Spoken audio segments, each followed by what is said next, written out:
माफीचा विषय आता जो रोहितदादा मुळे ऐरणीवर आलेला आहे. आता आपण या ज्येष्ठ शेतकऱ्यांचं मनोगत ऐकलं. मी एक शेतकरी पुत्र आहे. खऱ्या अर्थानं महाराष्ट्रात आज किती विषय नीटचा पेपर फुटला, त्या बाबतीत सरकार बोलायला तयार नाही. आज महिलावर अत्याचार आहेत, त्या बाबतीत सरकार बोलायला तयार नाही. बेरोजगारी आहे, त्या बाबतीत सरकार बोलायला तयार नाही.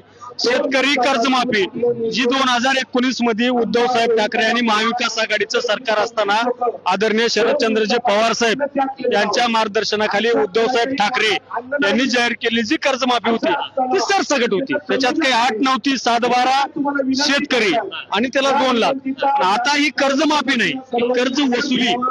अशा पद्धतीची कर्जमाफी नसून कर्ज वसुली मोहीम ह्या फडणवीस सरकारनं राबविलेलं आहे. आज सरकार काय करतंय, कुठंतरी जनतेला जाती धर्माच्या नावावर कुठंतरी धर्माधर्मामध्ये वाद करून आज शेतकरी न ठेवता तो धर्माच्या माध्यमातून शेतकरी करण्याचा प्रयत्न जाणीवपूर्वक सत्ताधारी पक्षातील काही लोक करतात.